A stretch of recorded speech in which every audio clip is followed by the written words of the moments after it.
Glória a Deus. Queridos irmãos, queridas irmãs, Pai seja convosco. Vamos abrir as nossa Bíblia em Apocalipse capítulo 2. Nós faremos a leitura dos versos, a partir do versículo 18. Agradeço a Deus pela vida do nosso pastor Oséias Viana, que nos tem dado o privilégio de compartilhar a palavra do Eterno nesta manhã. Todos os nossos pastores, homens de Deus que aqui estão, povo de Deus que veio nesta manhã oferecer o culto ao Senhor, pode ter certeza que Deus está falando conosco.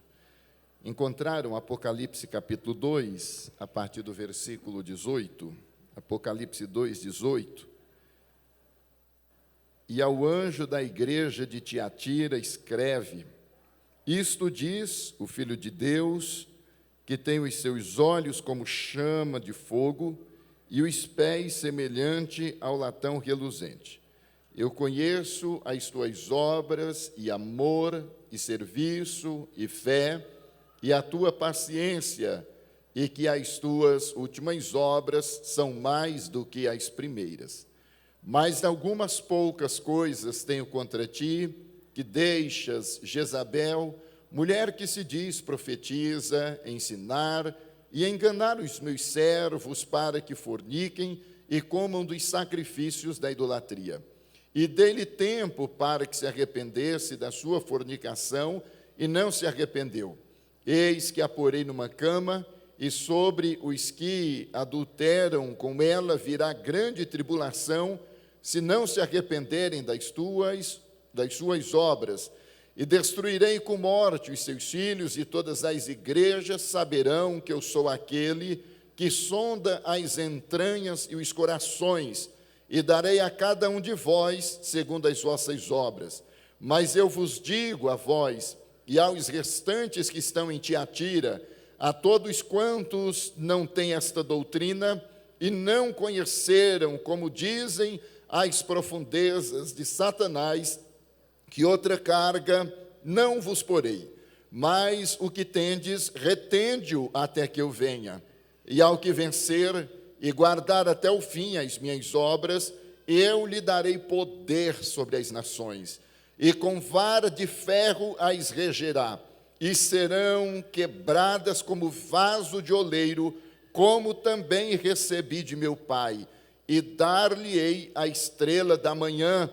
Quem tem ouvidos, ouça o que o Espírito diz às igrejas. Não dá um arrepio assim, não, quando você lê esse texto? Se assente, por favor. Eu acredito que este talvez seja um dos textos mais pesados, pastor Oséias, que nós temos aí para a nossa série de ministrações, né? Então, esse é um texto realmente que mexe demais conosco. Quando o pastor Oséias, orientado por Deus, decidiu colocar esse projeto sobre igreja com propósito, e tomando como base, como pano de fundo, essas igrejas do Apocalipse, eu confesso que me preocupei, né? Eu até disse, pastor, nosso povo está acostumado com final de semana, sexta, sábado e domingo, né? Ele disse, não, faremos os 7 domingos, e Deus abençoará a igreja. E aí começamos o nosso projeto com um grupo significativo, parecia que estávamos em um congresso, sim ou não? E aí no segundo encontro, de igual modo, de manhã e à noite, a igreja cheia, a igreja lotada, não é isso? E à noite, dando até desespero na gente, porque não tinha mais onde colocar o povo. E nesta manhã, olha que coisa linda, a igreja do Senhor, de novo. E sabendo que estão vindo aqui, não é para ouvir uma mensagem que vai massagear o seu ego, vindo aqui sabendo que nós vamos tratar com você do jeito que a palavra de Deus tem estabelecido para essa manhã, porque eu creio, irmãos, eu creio de todo o meu coração que igreja que ama a palavra de Deus, ela será por Deus honrada. E hoje falamos então sobre a igreja com propósito da pureza e da santidade. Algumas curiosidades a respeito desse texto. Em primeiro lugar, nós estamos diante da menor igreja. Então, quando você estuda as 7 igrejas do Apocalipse, nós estamos diante da menor igreja. Nós estamos também diante da menor cidade. Quando você pega o cinturão de cidades para as quais esses textos foram direcionados, Tiatira também era das cidades a menor. Agora, curiosamente, nós estamos diante da maior carta. Então, a cidade é pequena, a igreja é pequena, mas a carta é a maior quando você compara todas aquelas que foram escritas ali por ordem, por orientação do Senhor. Uma outra coisa importante que nós temos que entender aqui: a igreja em Tiatira não era uma igreja importante no aspecto de religião, não era também uma igreja significativa em questões políticas, também não, mas era uma igreja que era uma cidade, era uma região que se destacava por causa do seu comércio. Tanto é verdade que Atos capítulo 16, versículo 14, eu não sei se a mídia vai poder me ajudar, mas em Atos 16, 14, quando Paulo chegou a Filipos, ele procurou uma reunião de oração, encontrou algumas mulheres e ali ele pregou então a palavra, e o texto vai nos mencionar uma mulher chamada Lídia, que era de Tiatira, e esta mulher trabalhava exatamente no comércio, vendendo então ali os seus tecidos de altíssima qualidade, tecido refinado, que era dessa região de Tiatira. É importante que os irmãos entendam que na cultura então de Tiatira, o comerciante era quase que obrigado a fazer parte de um grêmio, de uma associação. Nós não temos hoje a associação dos dirigentes lojistas, a associação do comércio, sim ou não? Então, em Tiatira havia a mesma exigência. Nenhum comerciante ousaria trabalhar de maneira autônoma por conta da força que essas guildas representavam, que essas ações representavam. Agora, note bem, quando alguém naquela cidade passava a integrar essas agremiações, ela recebia alguns benefícios sociais e também nos aspectos recreativos, de modo que cada guilda, cada agremiação, ela tinha o seu patrono, ela tinha o seu Deus, de modo que quando também esse povo se reunia para deliberar, para tratar a respeito das questões comerciais, das questões econômicas, com muita frequência se oferecia também cultos a essas divindades. Agora imagine você congregando em Tiatira e de repente lá no seu comércio você está só e precisa da proteção desta instituição, precisa da proteção dessas agremiações. Tentar trabalhar fora dela seria condenar o seu comércio ao fracasso, não teria nenhuma proteção. Era entrar na vala comum e sozinho e lutar contra esses concorrentes, contra esses competidores que desfrutavam de todos esses benefícios. Então, note bem, quando alguém saía da agremiação, perdia posição, perdia reputação, perdia lucro e era tratado com certa hostilidade. Então, para prosperar financeiramente, tem que se fazer parte da associação. Para se prosperar, para o negócio crescer, vá para a agremiação, filie-se, participe, envolva-se. Mas se na reunião não tem a devoção aos diversos deuses que são representados, lá tem. Mas Deus não vai se importar, não. O que importa é que você seja esperto. Sozinho você não vai conseguir sobreviver. A competição é predatória, a competição é voraz, você não vai ter dinheiro nem para cuidar da sua família. Então vá para a agremiação. Então, indo para a agremiação, ganhava-se dinheiro, ganhava-se verba, mas perdia-se em comunhão com o verbo. Era uma difícil escolha. Alguém aqui já precisou tomar uma decisão assim? Entre o ganhar mais e comprometer a sua espiritualidade, ou de repente abrir mão do seu salário e ficar sozinho, você e Deus, para dizer: Deus, dinheiro é importante, eu preciso dele para cuidar da minha família, mas eu não quero comer o pão que custou o meu próprio caráter e que me tirou a alegria de olhar no espelho e me alegrar da face que eu estou vendo ali. Era esta a igreja em Tiatira. Sabe o que aconteceu? Essa igreja começa muito bem. Você está com a Bíblia aberta? Está com a Bíblia aberta? Lá no versículo 20, Jesus dirá: eu conheço o quê? Eu conheço o quê? As tuas obras. Eu não vou falar de obras, eu quero dar nome ao que Jesus nomeou aqui. Depois de mencionar obras, qual é a primeira palavra que aparece na sua Bíblia? Qual é a primeira palavra que aparece na sua Bíblia após obras? Amor. Será que dá para projetar no telão, meus queridos? É Apocalipse capítulo 2, verso 19, né? Então ele vai dizer: eu conheço o seu amor. Diga comigo: eu conheço o seu amor.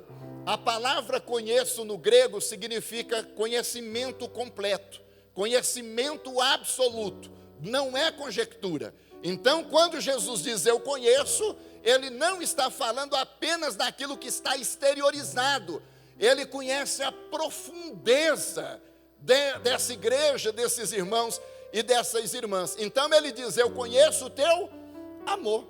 Mas nesta noite, ainda nesta madrugada, estudando o texto, eu peguei todas as referências a respeito de amor que eu me encontrei ali no Apocalipse.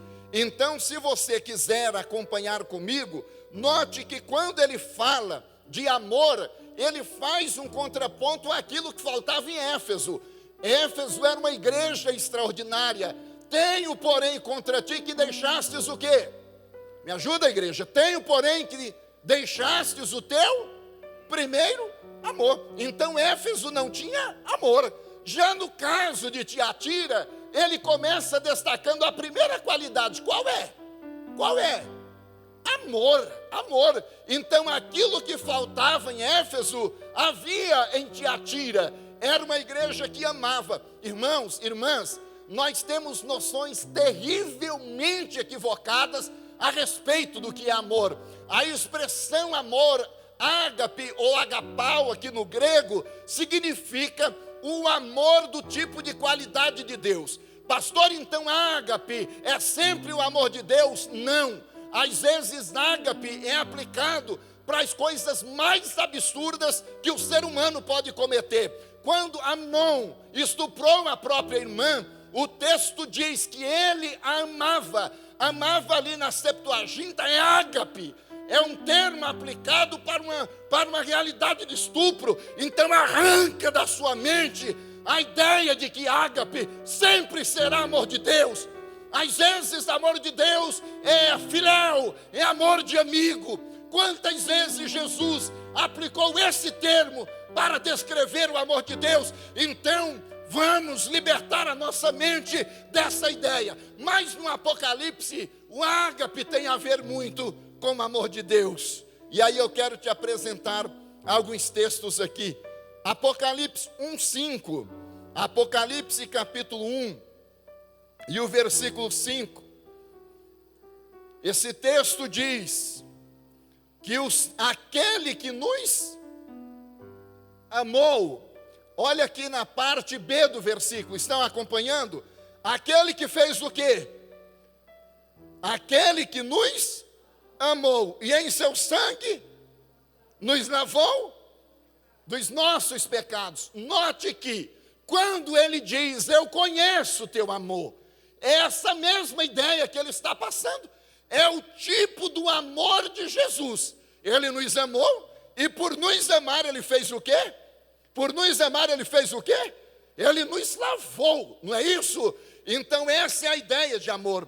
Tem outro texto aqui, lá no capítulo 3, verso 9, Apocalipse 3, 9, Quando Jesus agora se refere a uma das igrejas que seria por ele elogiada, ele nos dará também ali uma outra ideia de amor, capítulo 3, 9. Eis que eu farei aos das sinagogas de Satanás, aos que dizem judeus e não são, mas mentem, eu farei que venham e adorem prostrado a teus pés, e saibam o quê? E saibam o quê?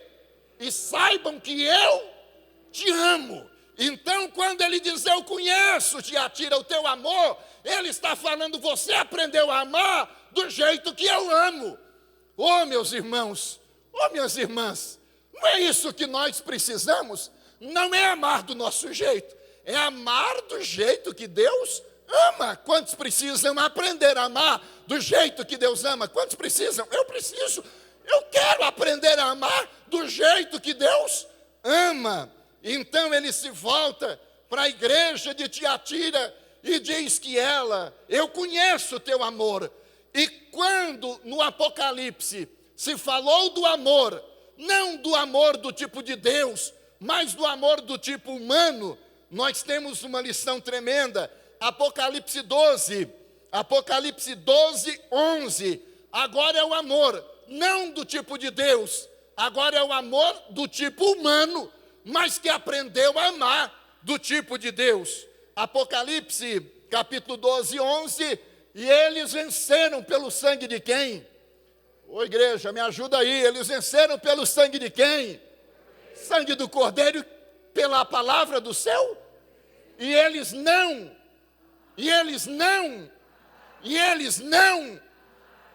amaram o quê?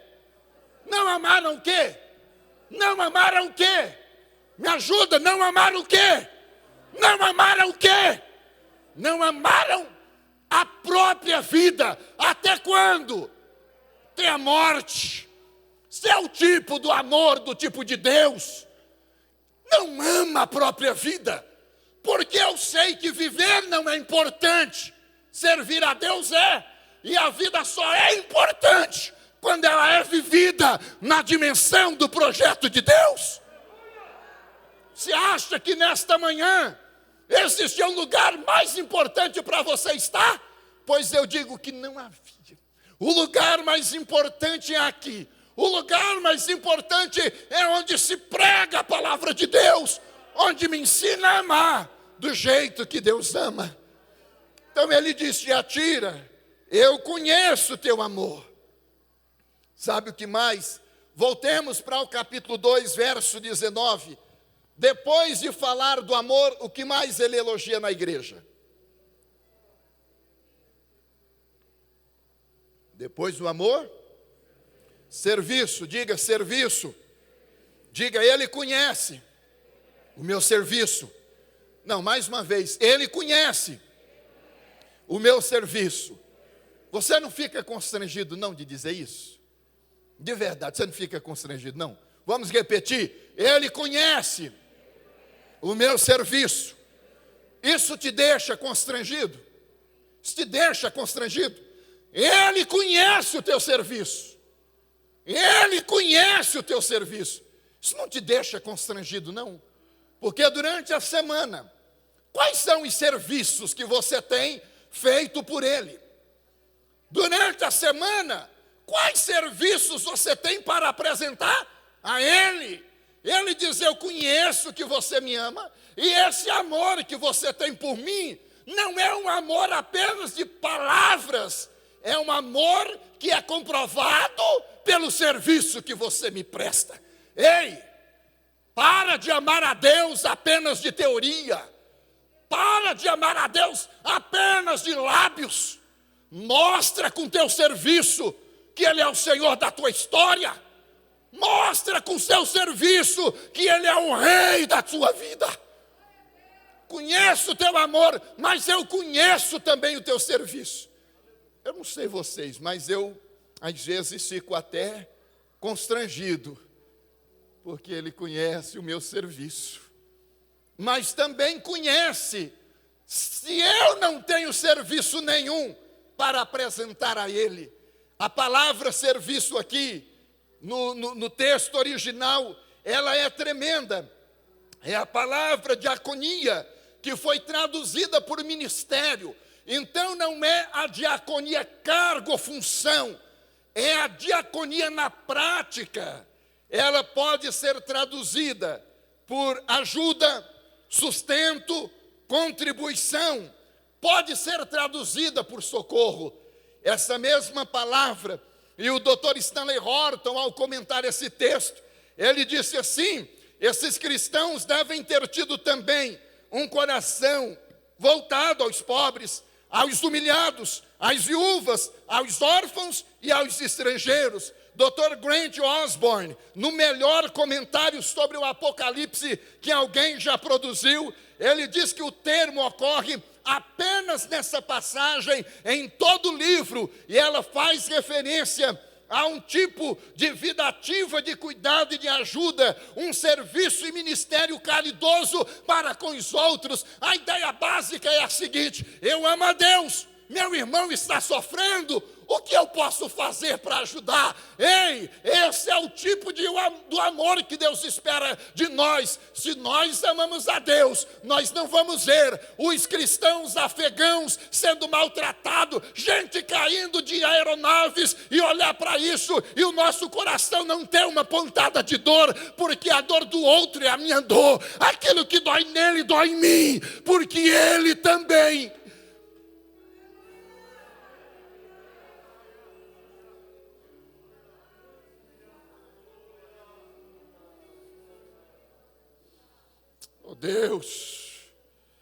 Oh Deus, uma igreja que servia. Sabe o que mais eu aprendo aqui? Era uma igreja que exercitava a fé.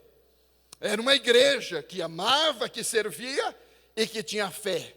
A palavra fé aqui no grego é pistin, significa confiança em Deus, perseverança fiel em meio à opressão e à pressão. Então é confiar em Deus em qual situação? Diante da opressão e diante da pressão. Essa é a ideia do texto aqui, quando ele diz: eu conheço a sua fé. Então a igreja em Tiatira não era teórica da fé, porque hoje nós temos muitos teóricos da fé. Nós temos pessoas que compreendem a palavra fé, mas quando chega o momento de exercê-la, não exerce. Ela tem uma compreensão racional a respeito da fé, mas nunca ativa essa fé. Pastor Oséias, há alguns dias, disse para essa igreja: Deus tem colocado no meu coração que haverá prosperidade aqui.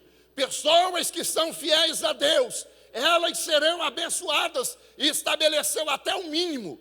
Irmãos, eu perdi as contas de quantos testemunhos eu ouvi aqui. Sabe por quê? Porque a palavra diz: crede nos meus profetas e prosperareis. Você não está debaixo de uma liderança maldita. Você não está debaixo de uma liderança de profissionais do sagrado. Tem muitas igrejas boas em Campo Grande, eu reconheço, mas a nossa igreja também é. Olha para esse altar, entenda que aqui tem homens de Deus, e a palavra proferida desse altar, debaixo do temor de Deus, aqui nesse altar, ela vai confirmar-se na sua vida. Então o que é que tem em Tiatira? Eu conheço a sua fé. Não és uma teórica da fé. Ah, Deus está falando com alguém aqui nesta manhã. Deus está falando aqui nesta manhã. Coloque essa fé em ação. Quem se lembra daquele cântico lá de alguns dias atrás, não é, pastor Barbosa? Que se a gente colocar a nossa fé em ação, vai dar o quê? Vai dar o quê? Vai dar tudo certo. Quantos ainda creem? Não, pastor, mas eu posso servir a Deus e não ter fé? Não pode, porque aquele que se aproxima de Deus deve crer que Ele existe e deve crer que Ele é galardoador daqueles que o buscam. Então ande com Deus, exercite essa fé e creia que Deus fará milagres extraordinários na sua vida. Pastor, e o que é fé? Elton Trueblood escreveu: a fé não é crença sem provas, mas sim confiança sem reserva. Então o que é fé? Diga fé. Mais forte, fé é confiança sem reservas. Não, vocês estão desanimados, eu acho que é a máscara, não é? Eu acho que é a máscara. Diga de novo, fé é confiança sem reservas.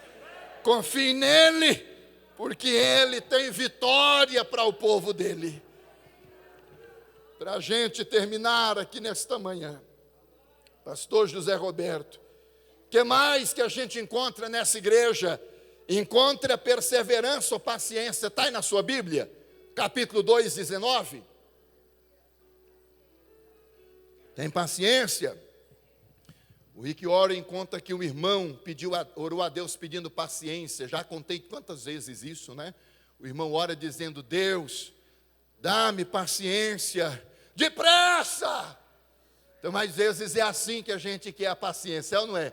A gente quer paciência, mas quer depressa. Quer paciência, mas quer para ontem. Então ele diz: eu conheço a sua paciência. Irmãos, igreja de Tiatira é tremenda, é tremenda.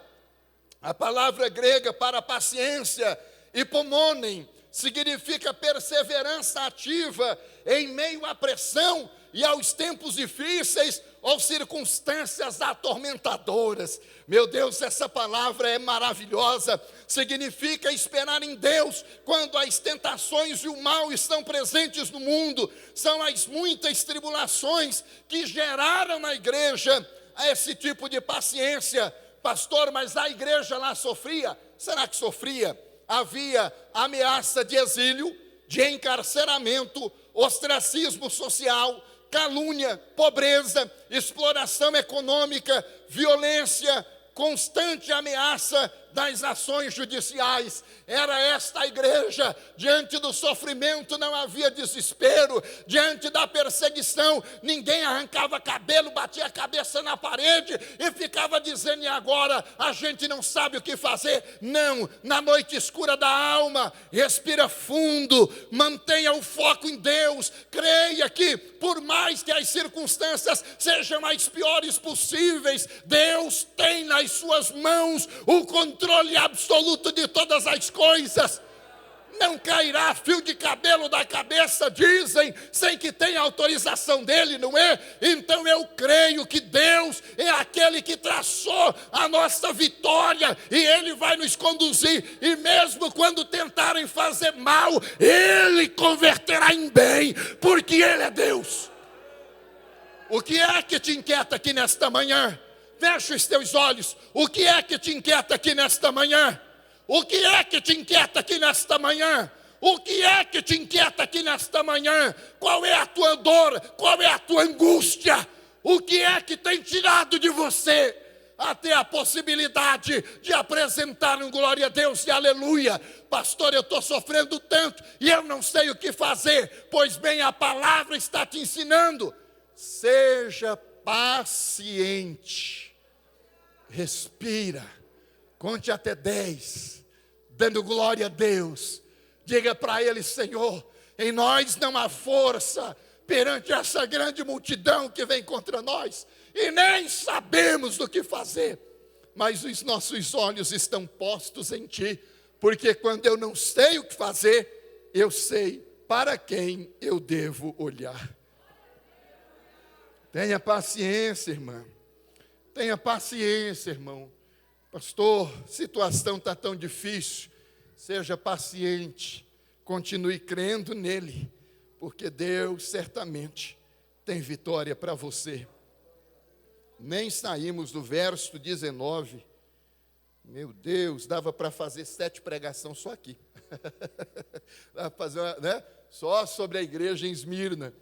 Aí o texto diz assim: as tuas últimas obras são o quê? Maiores do que as primeiras. Então é uma igreja que caminha para melhor ou para pior? Para melhor ou para pior? Deixa eu dizer uma coisa para você. Às vezes o culto pode ser pior. Às vezes pode, deixa eu dizer por quê. Lá em Malaquias capítulo 1, Deus disse assim: Oxalá alguém fechasse a porta do templo para que não se acendesse fogo em vão no meu altar. Sabe o que Deus está dizendo? Eu não tenho prazer no tipo de culto que o povo está prestando a mim. Então o próprio Deus queria que o diácono fechasse a porta do templo na nossa linguagem de hoje, porque aquela reunião para Deus, pastor Oséias, não tinha valor. Tem gente enganada, achando que o simples fato dela sair de casa e se dirigir ao templo automaticamente geram bênção sobre a vida dela. Não gera. Deus está dizendo: oxalá alguém fechasse a porta do templo. Será que hoje a vontade de Deus não é a mesma? Existem instituições religiosas que é só a fachada, é só a estrutura, é só a maquete, mas o que acontece na sua interioridade já não promove mais a glória de Deus. Eu não estou dizendo de A ou de B, estou dizendo de uma realidade do nosso tempo, porque Deus não quer apenas a estrutura, Ele quer homens e mulheres que amem a sua palavra e que vivam para a glória e louvor dEle. Paulo, escrevendo o texto da ceia, ele diz: não vos reunis para melhor, senão para pior. Então significa que o culto às vezes pode ser até pior. Paulo está dizendo: vocês não estão se reunindo para melhor, mas se reunindo para pior. A respeito de Tiatira, ele dizia: as suas últimas obras são melhores do que as primeiras. Deus está dizendo para a família: é possível ter amor, é possível ter serviço, é possível ter fé, é possível ter paciência e continuar melhorando. Vocês não dão glória a Deus, não? Você já ama a Deus? Pode amar mais. Você tem serviço para apresentar a Deus? Pode servi-lo mais. Você tem fé? Pode ter mais. Você tem paciência? Pode ter mais. Ele diz: as suas últimas obras, que coisa extraordinária, são maiores do que as primeiras. Porque a nossa tendência é o contrário. Nossa tendência, pastor Oséias, é começar bem. E aí com o tempo a gente vai, não é isso? Sim ou não, meus amigos? A tendência é começar bem e depois, Paulo disse aos Gálatas: sois vós tão insensatos que, tendo começado pelo Espírito, estão terminando agora na carne. Deus está dizendo aqui nesta manhã: você pode melhorar, rapaz. Você pode pregar um sermão melhor, pode dar uma aula melhor, você pode fazer algo melhor, pode tocar melhor, pode cantar melhor, pode cuidar melhor desse departamento. Sua última obra pode ser melhor do que a primeira. Tem gente aqui dizendo: não, eu estou legal, eu já atingi o ápice. Atingiu nada, atingiu nada, atingiu nada. Melhora, irmão, melhora, irmã, que as tuas últimas obras sejam melhores do que as primeiras. Aleluia, aleluia, dá glória a Deus. Estou sentindo o Espírito Santo aqui nesta manhã. Eu estou sentindo o Espírito Santo aqui nesta manhã. Aleluia, aleluia, aleluia. Aleluia! Aleluia! Glória a Deus! Que as tuas últimas obras sejam melhores do que as primeiras. Pastor, mas eu já trabalhei tanto, eu já atingi um nível tão elevado. É verdade, mas ele diz que você pode fazer melhor e você pode fazer mais ainda para a glória, para o louvor dele. Para a gente terminar, aí eu queria dizer para vocês algumas coisas rapidamente. Irmãos, santidade, conforme nós estamos trabalhando aqui, não descarta nenhum dos elementos que trabalhamos. Se alguém está dizendo: pastor, hoje era para falar de pureza e de santidade, o senhor não está falando sobre isso. Eu estou. Porque ninguém será santo e não será puro se não amar a Deus. Ninguém será santo e nem será puro se não ter serviço para com o próximo que ele sabe que precisa e que está dentro das condições dele ou dela fazer alguma coisa. Ninguém será puro e santo se não aprender a exercitar a fé. Ninguém será puro e santo se não aprender a desenvolver paciência na noite escura da alma. E uma coisa linda é que é possível crescer em santidade e em pureza, porque as suas últimas obras são maiores do que as primeiras. Agora deixa eu terminar com uma nota triste. De repente, no versículo 20, ele diz assim: mas algumas poucas coisas eu tenho contra ti, que deixas Jezabel, mulher que se diz profetiza, ensinar e enganar os meus servos para que forniquem e comam dos sacrifícios da idolatria. Então eu encerro dizendo que, irmãos, irmãs, coloque uma coisa na sua mente. Qual é o tipo de igreja que você está procurando? Ainda ontem eu via uma linda igreja, muita coisa linda na igreja, e aí de repente eu fui ouvir o sermão, ouvi alguns poucos minutos, e aí comecei a fazer assim. Aí a Carol passou, deu risada, e ela disse: e é isso, né? A estrutura é bonita, mas a teologia é feia. Eu disse: é exatamente, ela já me conhece, não é isso? Irmãos, o que você está procurando? Olha aqui, por favor. Porque eu sei que tem gente ainda vindo a de família e que às vezes fica em dúvida se esse é ou não é o lugar que Deus quer que você fique. Então eu vou te dizer, porque vai chegar uma hora que eu vou parar de dizer isso, mas hoje ainda eu vou dizer: você quer uma igreja em que você não tenha nome de citar, não tenha vergonha de citar os nomes dos seus pastores, então essa é uma igreja na qual você pode ficar.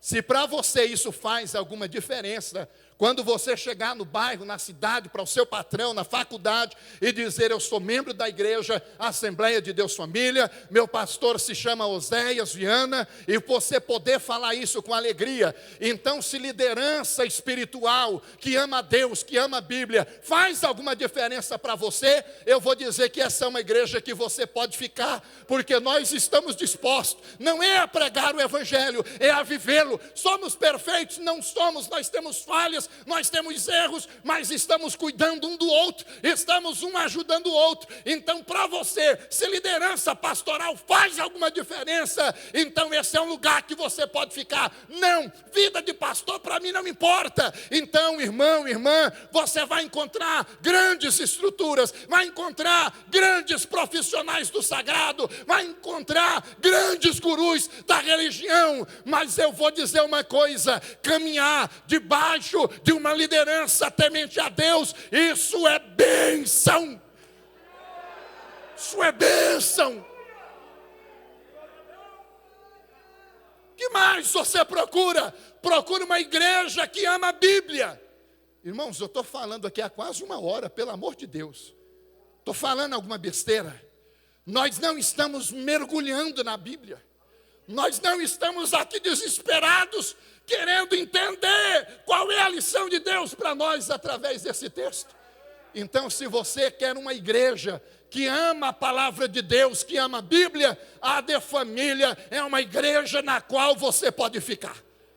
Não dão glória a Deus e aleluia, não? Não, pastor, na verdade eu não tenho muito interesse por Bíblia, o que eu quero é entretenimento. Então, com a gente não vai rolar, porque Deus não nos chamou para entreter pessoas. Deus nos chamou para pregar o evangelho. Deus nos chamou para pregar a sua palavra. E nós não negociaremos. Nós não reduziremos o peso da palavra de Deus. Ela será pregada do jeito que é. Atinja quem atingir, doa quem doer, ainda que seja em nós. Mas é essa palavra que será pregada. Sabe por quê? Porque a igreja de Tiatira, uma igreja tremenda. Pode levantar-se, por favor? A igreja em Tiatira era uma igreja extraordinária. E ela poderia ter entrado para a história como uma das igrejas mais extraordinárias. Sabe o que ela fez? De repente ela abriu mão, pastor Oséias, da palavra. Ela abriu mão da palavra. E ao invés dos pregadores, a igreja em Tiatira deixou uma mulher pregar. E ela não era profetisa. Jesus diz, ela se diz ser, porque a mulher profetiza tem lugar na igreja do Senhor. As irmãs não dão glória a Deus e aleluia, não? Uma verdadeira profetisa tem lugar na igreja do Senhor. O problema daquela é que ela dizia ser, mas não era. E quando ela ensinava, ela enganava. Então a mulher pode ensinar? Pode ou não pode? Nós temos mulheres aqui nessa igreja que pregam maravilhosamente bem. Nós tivemos a professora Mônica, que deu uma aula tremenda aqui, falando sobre igreja com propósito. Coração da missionária Rúbia já está cheia da glória de Deus ali para a noite. Então não pense que esta é uma igreja na qual mulher não tem lugar. Mulher aqui é valorizada. Nós, pastores, sentamos nos nossos assentos ali, enquanto as irmãs dirigiram o culto aqui, e nós dando glória a Deus e aleluia com elas. Toda terça-feira elas se reúnem aqui para pregar a palavra, orar, cantar, fazer a obra de Deus. Mas nós não podemos permitir, nem homem, nem mulher, que ensinando ao ensinar engane. Nós não somos enganadores. Nós não somos falsificadores da palavra. Nós amamos a palavra, não é isso?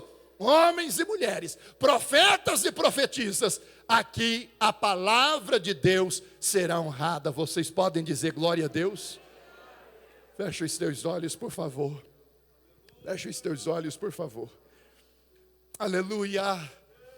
Querido Deus, mais uma vez, a agenda que o seu Espírito Santo estabeleceu para esta manhã foi cumprida. Com temor e com tremor diante da tua presença. Oh meu Deus, nós louvamos e bendizemos o seu nome, porque aqui está uma igreja que ama a Bíblia. Aí está o seu povo, que tirou esse domingo, período da manhã, para oferecer um culto ao Senhor. Isso te agrada, isso agrada o seu coração, quando a igreja ama a tua palavra. E é por isso que nós, nesta manhã, em nome de Jesus, queremos liberar palavra de bênção, palavra de vitória, palavra de milagre sobre a tua igreja, conforme foi ministrado aqui, que essa igreja cresça em amor, que ela cresça em serviço, que ela cresça em fé, que ela cresça em paciência, que as últimas obras sejam maiores do que a primeira. Eu não sei qual é a situação, talvez impossível, que esse irmão e que essa irmã está enfrentando, mas nesta manhã, em nome de Jesus, nós declaramos a vitória sobre a vida dele.